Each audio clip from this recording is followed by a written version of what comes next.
Hello, and welcome to a very special episode of the AUA Focus Series. My name is Narek Ghazaryan, and I'm the Chief Communications Officer here at AUA. And today I have the absolute pleasure of hosting Dr. Bruce Boghosian, the president of our university, to talk about 2025, to reflect on some of the accomplishments and some of the challenges we faced as a community, as an institution, and to talk about what 2026 has in plans for us. Dr. Boghosian, thank you for joining us. Thank you very much for having me here. Absolutely. I think the last time we had a podcast conversation was when we talked about our 10-year reaccreditation of our accreditation, I guess. I remember that. But today, Dr. Boghosian, we have a very special conversation. We're going to discuss 2025. Some of the important events, activities that happened. But I think a good place to start would be our 10-year strategic plan that, we put in place in the fall of 2024. So maybe you could talk about how the strategic plan came to be, how the community was involved in kind of crafting this collectively to serve as a blueprint for our activities for the next 10 years. Sure, I'd be happy to. The reason we had to do that is that the previous strategic plan had expired, so we needed a new one to guide the university in the coming years. And when a university puts together a strategic plan, it really has to be an all-inclusive effort. And we involved our faculty, our staff, our students, student council representatives, our alumni, Armenian government, industry, and other organizations as well that have been important to us over the years. And we had an organization set up. There was a strategic planning steering committee and a secretariat that gathered ideas from throughout the university and put it all together and created a 10-year strategic plan. And the rationale for the 10-year strategic plan was that strategic plans are often shorter than that, 5 years. And it must be said that the first 5 years of this plan are more definite in many ways than the second 5 years. But we also have the idea of expansion of the university in mind. And the first 5 years are likely to be the years when we're preparing for that expansion. And the second 5 years are hopefully the years that we will further expand. And that's why we wanted to create a distinction between those two and why the total chosen was 10 years. But it really was an all-inclusive effort from the whole community here. That's right. And I remember contributing to it from the early stages. And then, we've gone through a full cycle already of the strategic plan. So, what have you seen or what have we identified in the first round of, I guess, going through the first full year of cycle within our strategic plan? Yeah, the first year is now over, and we're well into the second year by now. The strategic plan came up with 7 different focus areas that we need to look at. They are academic programs and looking through academic programs throughout the university, whether we need to add any more, how the current ones are going, etc. Research and faculty development. We would like very much to expand the research capacity of the university in the coming years. That's a critically important part of the first 5 years of the strategic plan. There are a number of things that we need to put in place for that. Service and community outreach is another one. Increasing AUA's footprint, both in Yerevan, in Armenia, and in the world. Financial management is something that we look at closely all the time to make sure that we're good stewards of the funds that we have, the funds that we receive from grants, from donors, etc. We need to look at infrastructural growth as well. As the university grows in terms of numbers of students and faculty, it taxes our infrastructure generally, and so we need to always be thinking about that.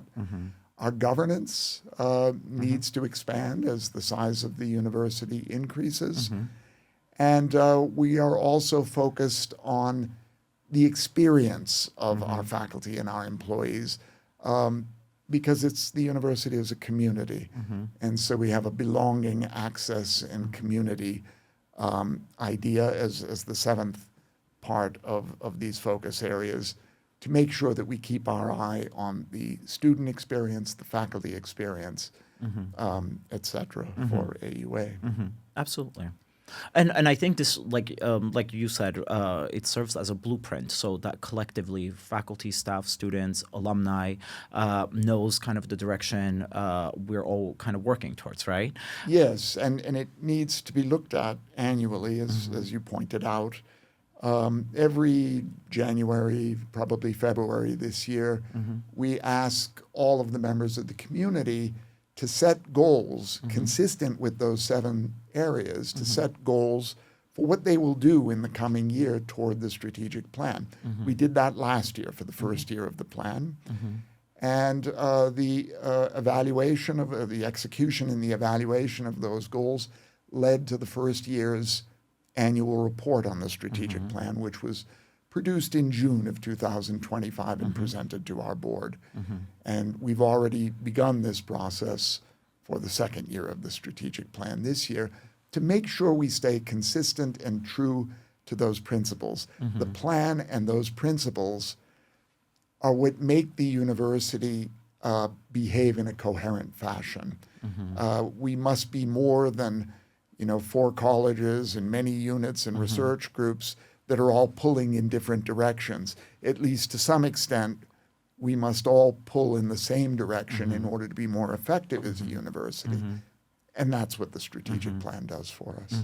That's right. And from a communications perspective, I could kind of comment on that, the fact that we're publishing articles periodically towards some of the priorities we have for the year and our efforts towards those. And we like to translate them in Armenian also to make sure that our internal community and also our wider community and the communities in which we work in also have access to kind of our efforts in working towards our strategic plan. Dr. Boghosian, before moving on to our second question, I want to talk about our class of 2029, which we recruited and welcomed this August, actually.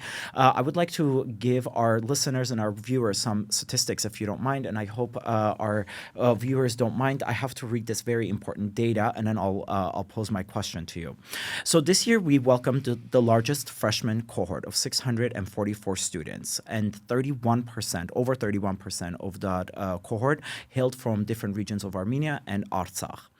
Our graduation ceremony was in June, and we surveyed our graduates 3 months after graduation, and some of the results were incredible. So 85.8% of our surveyed graduate alumni were either employed or pursuing further studies. Over 87% of our employed graduate alumni held full-time positions. 88% of our undergraduate alumni were either employed or pursuing further studies. Over 82% of our undergraduates who had applied for further education were admitted. I mean, this is really impressive data. So my question is the following. What do the recruitment numbers and the survey results indicate about AUA's ability to recruit diverse student body, and how do we prepare them for the workforce? Let me focus on the 31% of students that you mentioned that come from the regions of Armenia and from Artsakh. We feel that it's critically important to try to offer an AUA education to all of qualified students throughout Armenia and those that have come from Artsakh as well. This is consistent with our principle that no qualified student from Armenia or Artsakh should be denied an AUA education because of inability to pay or because they were denied some of the opportunities that are available in Yerevan but perhaps not available in the regions, institutions, museums, schools, tutoring, etc., that opportunities that might be greater in Yerevan than in the regions. We're determined as best as we can to level the playing field in that regard. So what we do is make sure that we have, and we've had this for many years now, a need-blind and full need admissions policy. And what need blind means is that when we receive applications, both for admission and financial aid, we literally separate them into two piles, applications for admission and applications for financial aid. And we look only at the applications for admission, only based on merit, deciding who is admitted to this university. And only then do we open, after it's decided who's admitted, only then do we open the applications for financial aid. And we do our own needs testing, and we see how much we need, they will need from us, and we're committed to giving it to them. And that's the full need aspect of it. There are not that many private universities in the United States that are both full need and need blind. Public universities, there are more of those because they're mandated by law to be that way. Sure. But private universities are often not full need and need blind. But it's very important to make sure that people get this opportunity, because the next Albert Einstein could be somewhere in one of the Marses of this country, and we want to make sure that their brilliance is tapped just as much as it would be if they grew up in Yerevan. That's right, absolutely. And, our mission sets that up for us in a sense too, right? Like, we're in the business of nation building, as we say often, and nation building begins with all regions and all borders of the country. So absolutely, and it's just been really like incredible, and I think it really enhances our student experience to be surrounded by so much diversity within the classroom.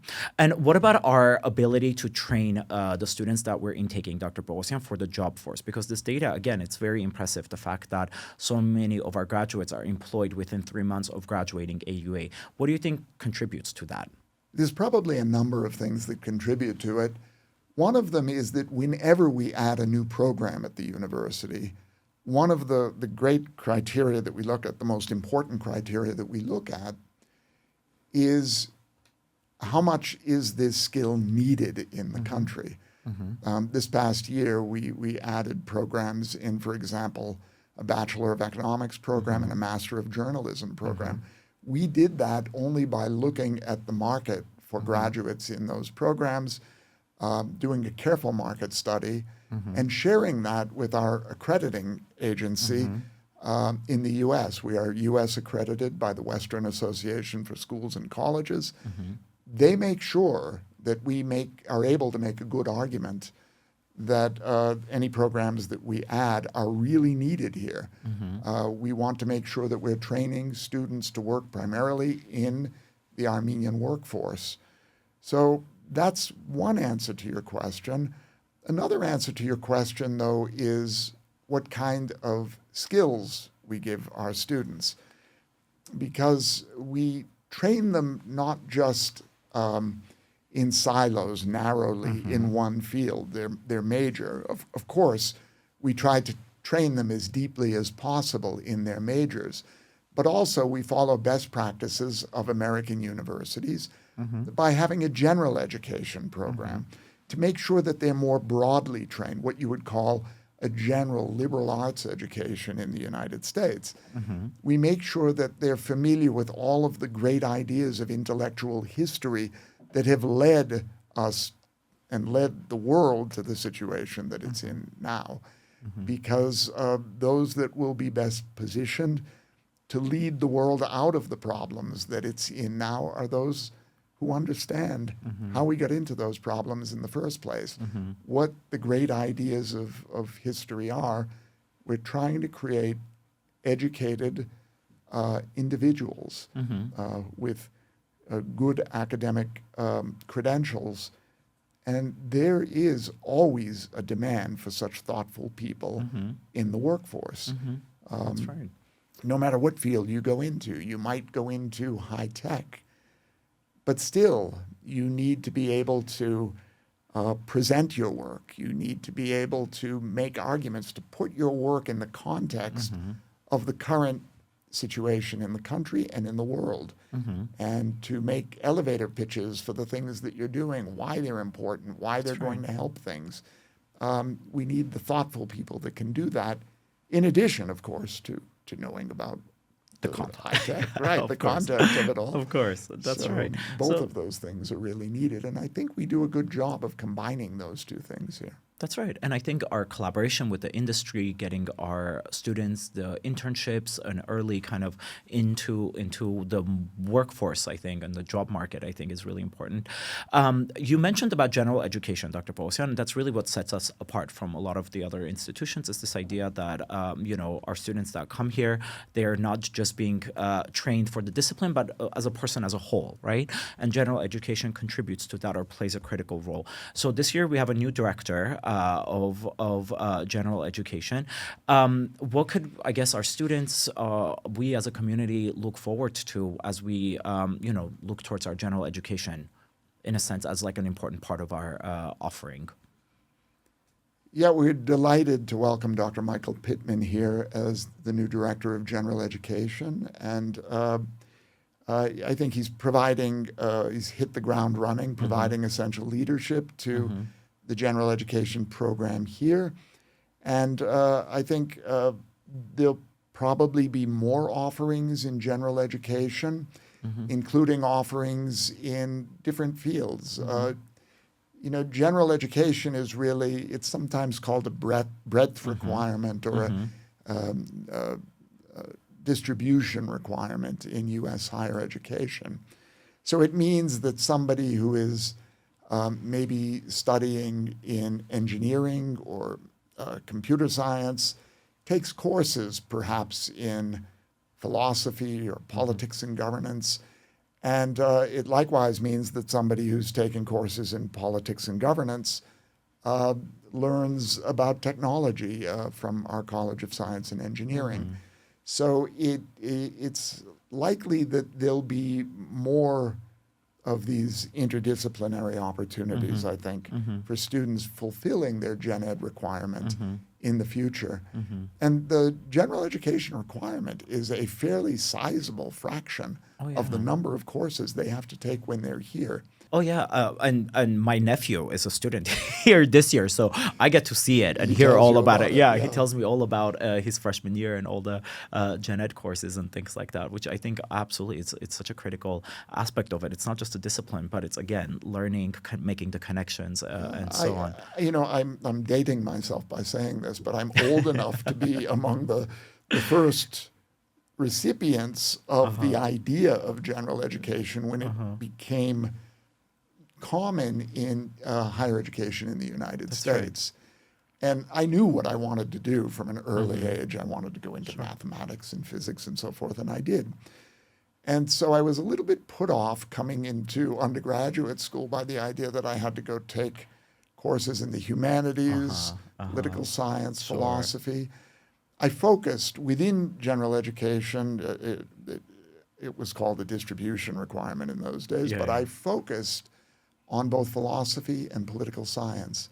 And it changed my life. I developed fascination with both of those fields going forward, and have been able to connect them, in fact, with my mathematical work over the years. I can't tell you how transformative it was for me. So I'm very happy that we're giving our students a similar experience, and I hope they take it. Dr. Boghosian, you briefly mentioned the fact that we launched 2 new programs this year, the Bachelor's of Science in Economics and then the journalism program. How did that process come to be? Understanding the fact that there was a market need for it based on the market study that we had done. But we've been offering our Master's in Economics program with Central Bank for some time now. So how did the Bachelor's kind of come to be? Yeah, there are different answers for both of those programs. Our cooperation and collaboration with the Central Bank of Armenia goes back, I'm guessing probably about 12 or 13 years. I'm forgetting exactly when the master's program in economics began. But it began with their urging and their help and their funding. And it was, and it still is, based in Dilijan. We have a small campus in Dilijan within the Central Bank building there. So we've had this collaboration with them since that time, and our Master of Science in Economics program has been based there since that time. And it's been a very successful program. The idea was all along with the central bank to expand this into a bachelor program first, which we just did this past year. And it's one thing that we're keeping our eye on for a PhD program, perhaps 2 or 3 years down the line.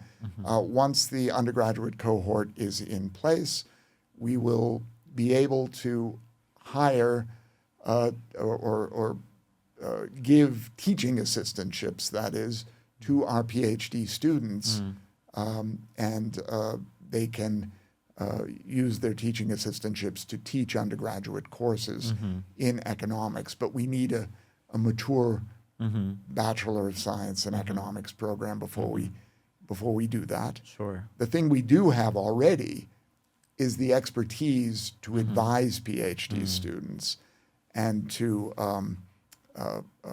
advise dissertations and publish with PhD students among the faculty in that department. That's there already, which makes it an attractive possibility for perhaps our first PhD program. That's which will be fantastic, because I think that is right. It's one of the big next steps for our universities to launch a PhD program.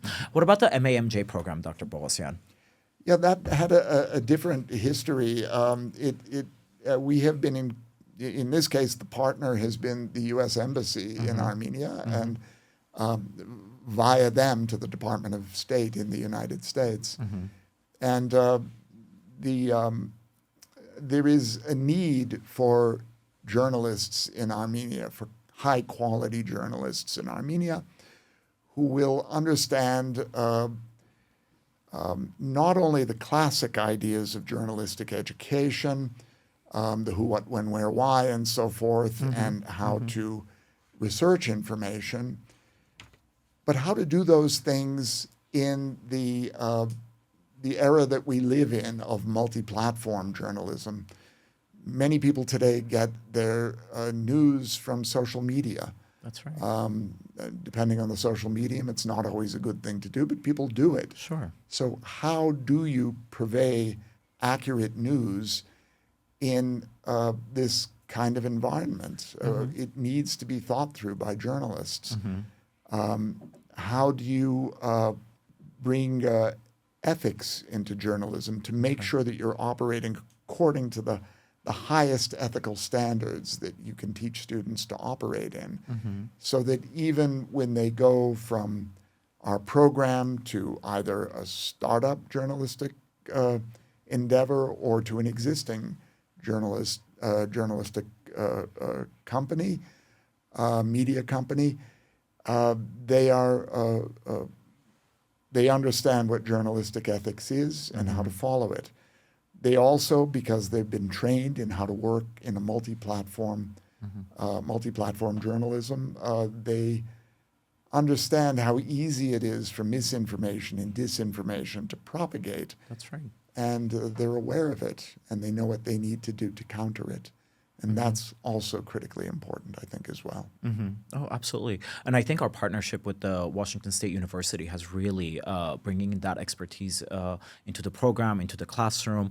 And I think the fact that our first cohort is getting ready to, I think next year they'll be doing their internships abroad in U.S. newsrooms. I think that's really going to create that cohort of journalists that will contribute to the development of that industry in Armenia. Yeah, thank you for mentioning that. The collaboration is between us and Washington State University. Professor Lawrence Pintak there is one of the key people helping us set up this program. And the internships in U.S. Media companies, I think, will be very, very useful to these students. Absolutely. Dr. Boghosian, let's shift a little bit and talk about faculty recruitment, research, and kind of how we've been able to, expand our faculty publications. We have a new dean in the Agyan College of Science and Engineering. So what is this? The new faculty that have joined AUA, and again, from a communications perspective, perspective, more and more we're publishing articles about our faculty publications in high peer-reviewed journals and so on. So let's talk a little bit about our research kind of capacity and what mechanisms we have in place to support faculty in their research publications. Yeah, one of the goals of the strategic plan is to increase our research capacity, as we've already discussed. There are a number of ways of doing that. We recognize 4 different categories of research according to the famous Boyer model of research. One of those is research of discovery. This is the traditional research where we dig into problems that have not been solved. We try to find solutions to them. We try to make progress on them and make advancements on them, and we publish those. And we try to publish them in high-quality journals and where they'll have impact and where the work will gain recognition worldwide, because world standards are really the only standards ultimately that matter here. We have begun doing this by making sure, first of all, that all new full-time faculty that we hire at AUA are coming in not only with a PhD degree, but coming in with an active research program, a steady stream of publications leading up to their arrival at AUA, as well as teaching experience and the ability to mentor students in research. We are already including research in our criteria for promotion at the university, promotion from assistant to associate. We will ratchet up the requirements that we have both for hiring and teaching to make sure that we do excellent research here without ever losing the quality of our teaching. Absolutely. And what about internal mechanisms, Dr. Boghosian? For example, I know we have the faculty development programs, right? How do those contribute to also towards our publications? Yeah, those are important. We have a faculty research and awards committee to which faculty can apply on a competitive basis based on their research program. If they've really been successful in pushing forward a research program, they've really been successful with output, measurable output from their work, they can apply, for example, to have release in teaching one course during a semester, for example, so that they have more time to devote to research. And that's particularly important if they have publications to finish, they're working on a book, something like that. We want to be able to give them the time they need and make it clear and important to them that we value their research just as much as we value their ability to teach well.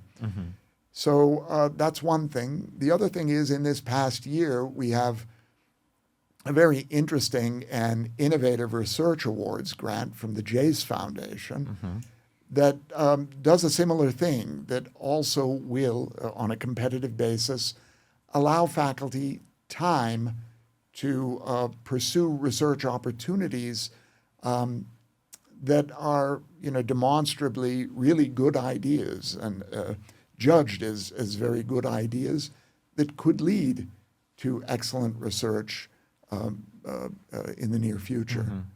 Excellent. So we have these things going on. Absolutely. There are other things as well that could be mentioned. Sometimes faculty would like to publish in open access journals, and we completely support their doing that. Unfortunately, in order to publish in open access journals, it's expensive. It costs real money. And we'd like to be able to supply them with some of the money they need for that. It's maybe too expensive to offer that to anybody that needs it, but we will do our best to make it available at least on a competitive basis, at least annually at the beginning of every fiscal year until the money runs out.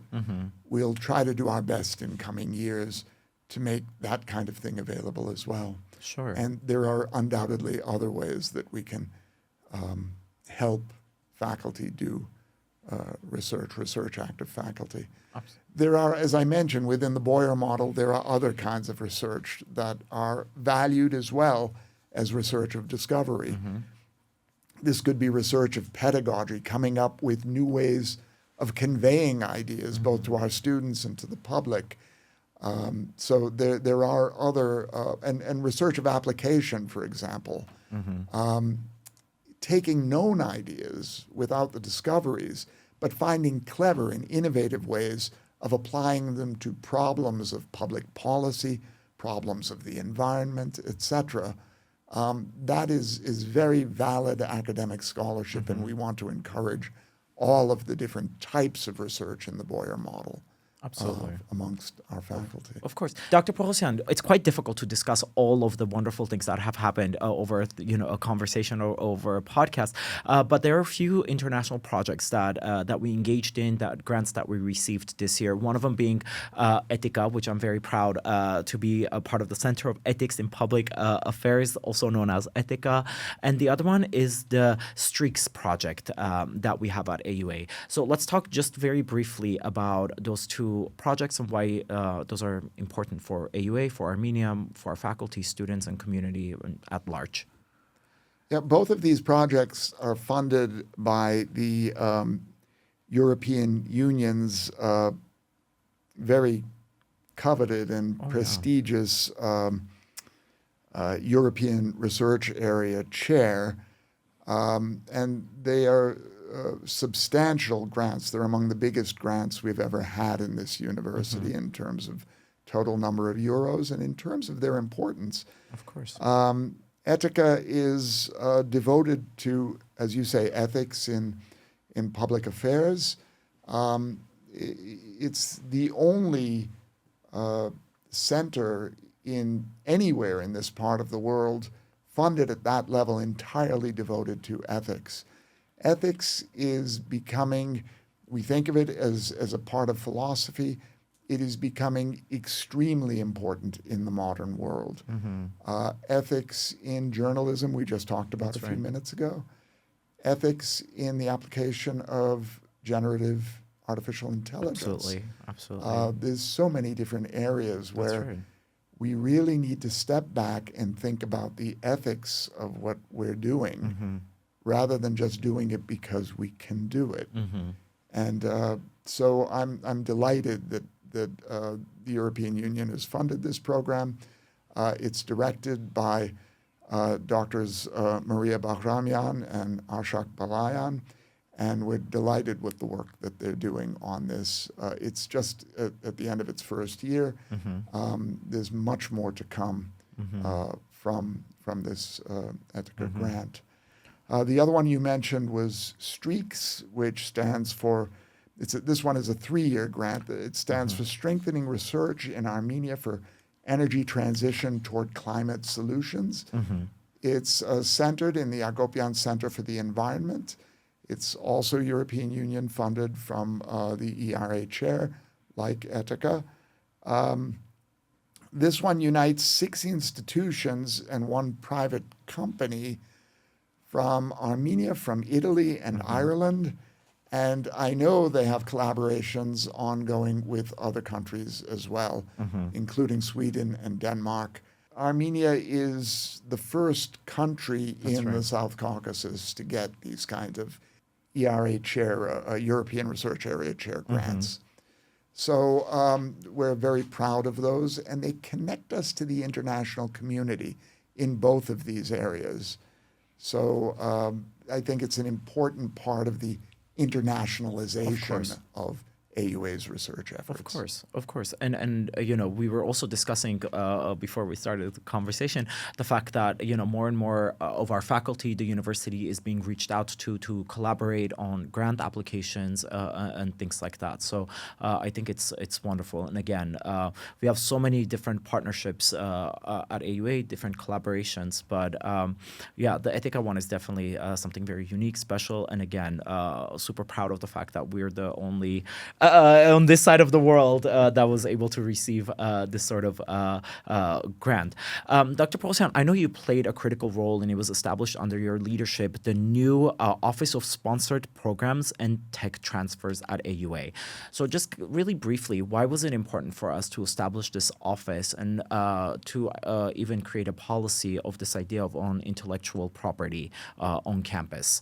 And how does this support and kind of provide guarantee to a lot of times of our faculty as they engaged in research activities and as they, develop new ideas and things like that?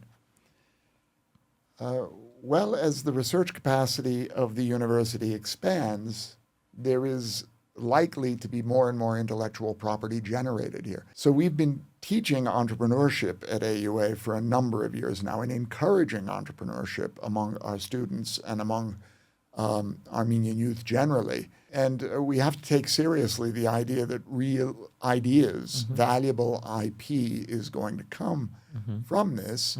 And entrepreneurship really is only the first stage. There's entrepreneurship, incubation, acceleration of ideas of intellectual property development. And this can result in, it can have several different results. It can maybe be an idea that we simply give to the world because it's externally funded and we're obligated to give this idea to the general public. It could result in something that's licensed to a private company. It could result in something that even could be patented. We also have many things that we've developed within the university that are copyrightable. That's right. We have trademarks that we use, and we want to make sure that all of these things are protected, not only for the university's sake, but for the sake of the inventor. If there are ways to monetize ideas, intellectual property that come out of the university, that were developed at the university and could make an impact in the real world, we want our clever entrepreneurs, our students, our professors to benefit from that. Absolutely. And so the Office of Sponsored Programs and Technology Transfer is charged with the task of making sure that people here are educated about intellectual property and are able to take advantage of the intellectual property they develop. This means educating the university community about it, holding courses and workshops, etc., so that people know what they can do and what they can't do to protect IP. For example, if you publish the idea, you lose the right to patent it forever. That's right. But also patenting is not always, and in fact, rarely the best way to go. Licensing an idea might be a more appropriate road to monetizing an idea. People need to be aware of these things. This results in changes to our policies, That's right. changes to our employment contracts, etc. And as I mentioned, courses and workshops within the university community. Also, the office has developed an invention disclosure portal. So if somebody does have an idea and they don't know what to do with it, and they know they shouldn't publish it, but they don't know to whom to go, they can confidentially disclose it to the invention disclosure portal. It will be evaluated by the office. If it's deemed worthy, it can be given to an IP lawyer who can then help the inventor decide on next steps. So we're gaining a lot of expertise in this area. That's right. This is led by Narek Ghazaryan with a great deal of help from Narek Ghazaryan. Absolutely. And honestly, like it's been the capacity building, what you were saying about this area with the number of events, the workshops, conversations we've had on campus. I think we're learning a lot about this idea of like patent, and I've used the portal myself for some of the university branding and things like that. Well, we had our first patent application submitted this right. past year, and that was in 2025. And we're delighted at that milestone for the university, and I think this happens very rarely, if at all, among universities in Armenia. Among universities in the U.S., it's much more common to have this capacity in place and this expertise in place. So we're very proud of having the first patent application go out this past year. Of course. Dr. Boghosian, we began this conversation talking about our enrollment numbers, talking about our strategic plan, right? This idea of providing an excellent education to all qualified students in Armenia. So for us to do that, we need to continue to grow our endowment, which plays a critical role in all of this. So just to kind of shift the conversation a little bit about our fundraising efforts, our development efforts in 2025, and why it's important for us to continue raising funds for our endowment. Yeah, I'd like to make very clear to anybody listening to this that only 40% of the cost of educating an AUA student is paid for by tuition. We rely on a number of other sources, but most especially endowed scholarships and annual giving from people who participate in the calls by our development organization located in California for fundraising. And we're very grateful to our donors and as well as to our development organization led by Narek Ghazaryan for this essential function, because we could not balance the budget of this university otherwise without that kind of funding. Endowed scholarships that we have, the endowment is kept. In fact, all of our endowments are kept with the University of California's endowment experts and investment experts. Funds that are donated to AUA Corporation in the United States, tax-deductible funds, are invested right alongside of the University of California's funds. It's in the same bank of funds that that UCal keeps its funds in. And it is, of course, UCal is a huge system. That's right. And its endowment is managed by experts. And they give an excellent rate of return to us. So we feel as though we're being excellent students. This enables us to be excellent stewards, that is, of the funds that we receive from our donors and from elsewhere for endowments.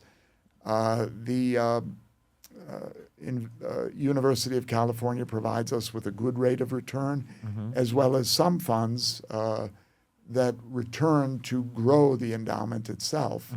We don't tap all of the growth of the endowment in any given year. We keep reinvesting it in order that this continues to grow. Our endowment is now worth about $120 million.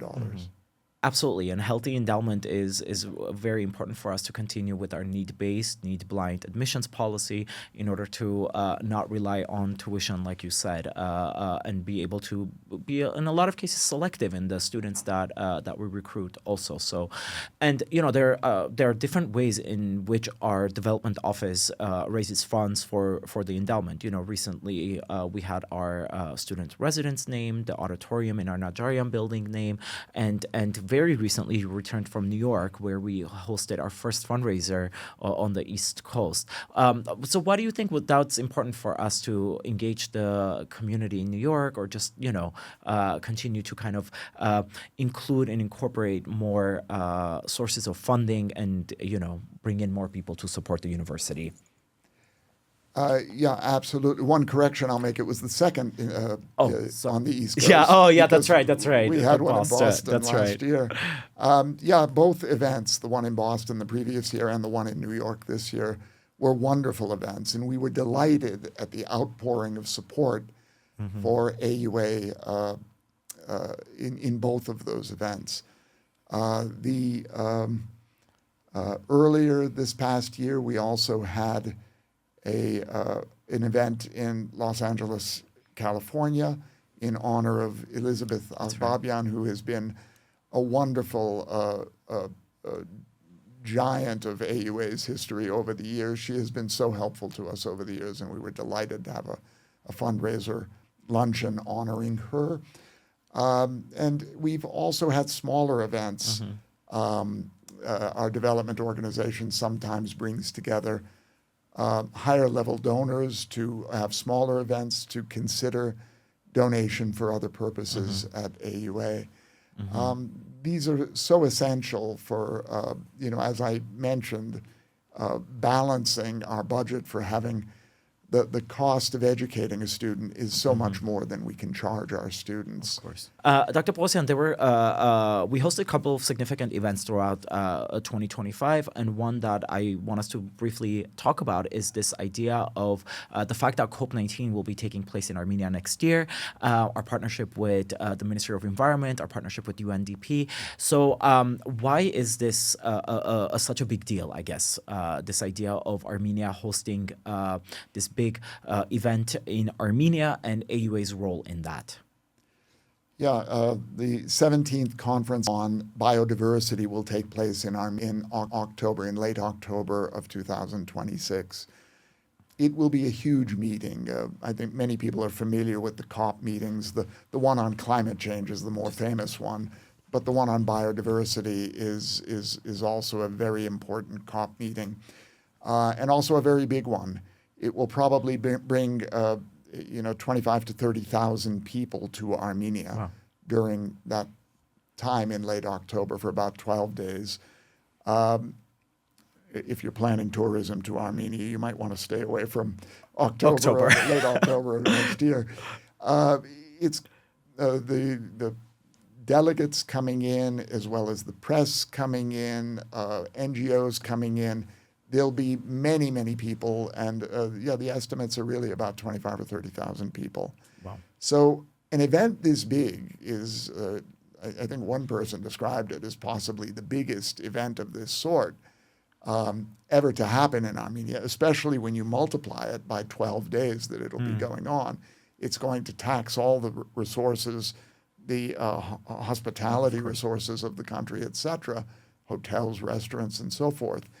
And in order to sort of cope with that, you need to make sure that the populace is educated about the importance of this meeting, the fact that Armenia will be very much on the world stage during this period of time. And so a great deal of awareness has to be done. And so we have a Road to COP initiative that is supposed to do all of the planning leading up to this critical meeting. And that Road to COP initiative is done with cooperation between the Armenian Ministry of the Environment as well as UNDP, and the one university they chose to work with them on the Road to COP initiative is AUA, and we are very proud and happy to play that role, helping the Armenian government and helping the United Nations prepare for the COP meeting. It's particularly appropriate for the COP meeting on biodiversity to take place in Armenia. This is one of the most biodiverse spots on the planet. And we expect that there'll be lots of field trips of the delegates and the participants to all corners of Armenia when they come. So it's a good thing we're getting started a year in advance. Oh, it's almost not even enough. Yeah. It's almost not enough. That's right. Dr. Boghosian, we spent a lot of time talking about the wonderful accomplishments, and but also just really briefly, I want us to talk about some of the challenges. Of course, we're a massive university. I always say that, with the number of academic programs that we have, the number of research centers, faculty, staff, students. So there must be some challenges that we as an institution deal with also.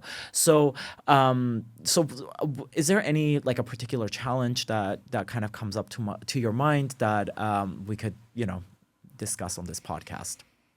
During the first month of my presidency, there was the ethnic cleansing of Artsakh. And every challenge that has come after that pales in comparison to that. Yeah. We had to scramble to worry about our students from Artsakh, their families, our employees in Stepanakert. All of that had to be worried about. And we had students who suffered losses of their family as a result of the events that surrounded that. So, as I say, everything in afterwards pales in comparison to that. But there are challenges that we're not poised to do anything about, and then there are challenges that we have to scramble for. That was one where we did all that we could for our students, their families, and our employees. But the bigger picture is not, it's global politics that is not something that we could help with that much. Sure. Maybe a more relevant example might be the unexpected loss of all USAID funding that we had at the beginning of calendar 2025. USAID had a program called American Schools or Hospitals Abroad, or the ASHA program. In fact, we have been receiving ASHA grants since the mid-1990s, and we have gotten over the years very successful. We had gotten very successful in applying for them, and we had a very good partnership with ASHA, and they probably funded about $17 million of our activities over the course of those decades, and they helped us complete infrastructure improvements to AUA that it would have been very difficult to fund either way. Our cafeteria renovation, our library renovation, our faculty lounge, our student lounge, a replacement of the elevators in the old building, not to mention the media lab that you and I are sitting in right now. We had really come to depend on USAID ASHA for supplying this infrastructure funding, and now we're scrambling to find other sources of infrastructure funding. Another challenge associated with that is that at the moment that USAID was dismantled at the beginning of 2025, we had 3 ongoing grants with them. That's right. One of them was for this media lab. That's right. Fortunately, that one had been almost entirely spent, and so we didn't have much of an issue there. We had another USAID ASHA grant for a super resolution microscope for biological imaging that would have been hosted in our College of Science and Engineering. It was a optical microscope, but it used image processing and supercomputing to enhance the optical images far beyond the limitations of ordinary optical microscopes. Maybe not to the point of electron microscopes, but much better than a conventional optical microscope. And the nice part about it is you could image live biological tissue, which you cannot do in an electron microscope because it's in a vacuum chamber. So we had just received the funds for that. And I think that was going to be very significant in the sense that we would be one of the very first people to bring that kind of technology to this side of the there world. There would have been nothing like it in this part of the world. I don't know where the closest one would have been, but nowhere in this region. It would have been the only one here. And unfortunately, that was entirely lost. So we're scrambling now to see if we can find other ways to support the microscope here, because we do have the expertise to immediately jump on it and use it. The third grant that we had at the time that USAID was discontinued was more complicated because we were only just a little less than halfway through it, and that's the renovation of the public park behind the university, which is a project that we were doing for the city of Yerevan. But it also allowed us to put a small athletic facility there that we would be able to use on the park, given that we were doing the renovation there.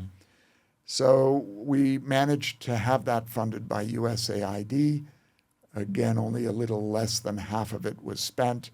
Fortunately, thanks to the generosity of one of our donor foundations, we were able to make up most of the rest of it.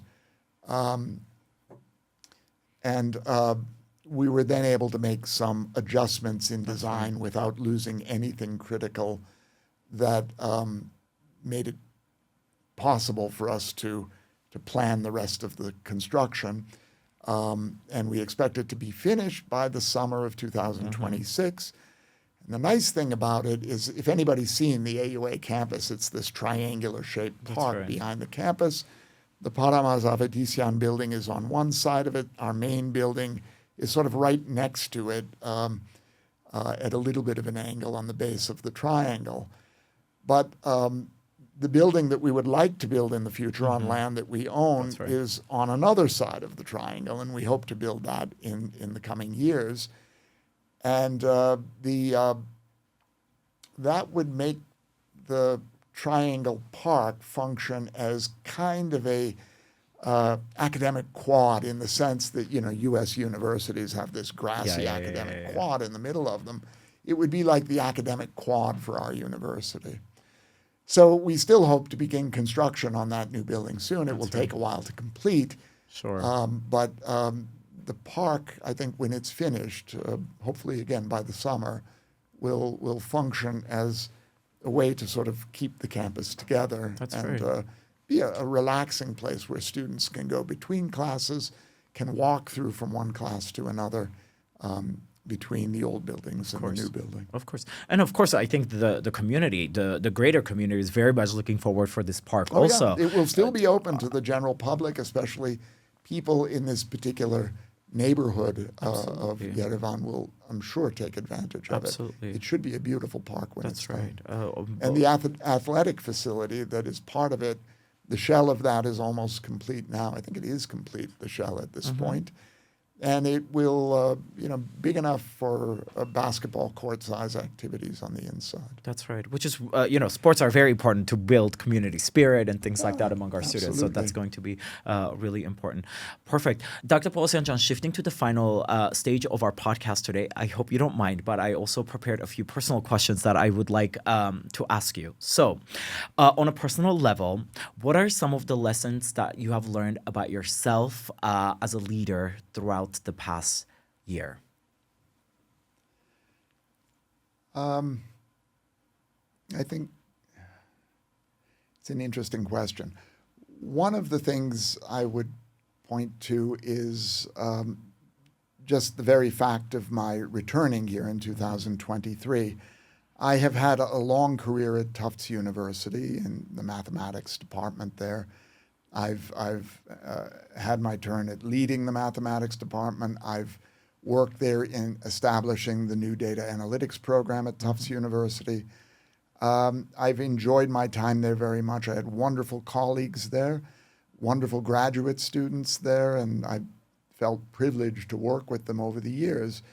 I had a good research program there, and things were growing, and in fact, my students are still carrying on much of this work. But I began to look at my career generally, and I began to look at our search for purpose and meaning in our career, which many students tell me that they think about a lot now. And I'm delighted to hear that from students when I do hear it. But I felt like, I can continue to make this steady progress there, incremental steady progress. But then I could compare that with coming here. And I felt that by coming here, I could, in a relative basis, make a bigger difference. I could change in many ways and mold in many ways the future of higher education in this country. And that felt more meaningful and more purposeful to me, which explains my decision to do what I did. And so I would say that's something that I did discover about myself in the process. I think I came here, really for love of the institution. I think AUA's work in Armenia is extremely important, and I'm proud to be a part of it. I love that. And that kind of answers my next question. Is this idea, was there a specific moment that you thought about more than ever an AUA, why an AUA mission or an institution like AUA matters so much for Armenia? For that, I'm going to return to my first month as president here in 2023. I've already mentioned during that first month, there was the ethnic cleansing of Artsakh.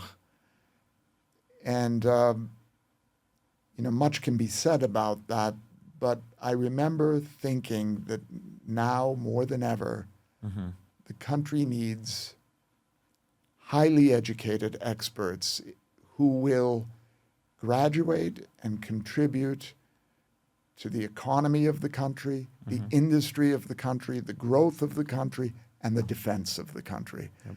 Because something like that must never be allowed to happen again. That's right.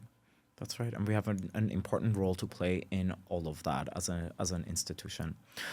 Dr. Boghosian, what is the message that you would like to leave for our faculty, students, alumni, and our supporters? Well, yeah, there are probably different answers to those for the different categories. Sure. For the students and alumni, I think one message that I would give is please stay connected. AUA is a community. AUA offers you networking. It allows you access to people in your field. It's an instant community of people, and because you studied here or you are studying here in the case of students, you're part of that community. That's right. And you always will be. Please let us help you with your careers as you go forward. Keep us in touch about your careers. We're excited to hear about your career trajectory. And don't forget us, likewise, as you would any community that you're part of. What did you say before? It's a life sentence? It's a life sentence. You are an AUA alumni for the rest of your life. Exactly. To our faculty,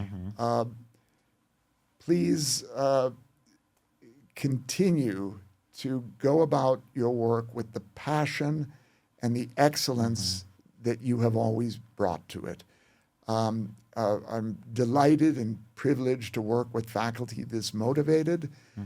Please remember that you are taking students from high schools and you are molding them in a critical way to appreciate learning, turning them into lifelong learners who will appreciate the academic endeavor and strive for excellence and conduct themselves with integrity and moral integrity and ethical integrity that they learn here for the rest of their life. Thank you for doing that, and thank you for doing it better and better with every year that goes by. You know, I point out frequently, we're accredited, as I mentioned, I think, by the Western Association of Schools and Colleges in the U.S. They gave us the highest accreditation possible, a 10-year reaccreditation from last year and well into the 2030s.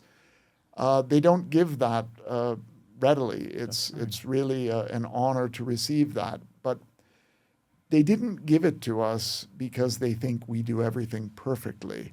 They give it to us because they see we have the capacity to improve. Year by year, we examine what we do. We have that self-examination. We look at what we do and we get better at it and better at it. So thanks to our faculty for participating in that cycle of improvement process that we've always done here, and I hope we always continue to do, because it makes us a better university. Absolutely. And to our donor community. And to our donor community, thank you. Thank you very much. As I think I've mentioned, nothing that we do here would be possible without you. Agreed. It is thanks to both the endowed gifts and the annual gifts. They're both critically important. That helps us improve our education of students, improve the opportunities for our faculty, and give them the kind of education, give our students the kind of education that we want to give, that will make them real contributors to Armenian society. That's right. Dr. Boghosian, and my final question to you, what could we as a community, as a university, expect for 2026?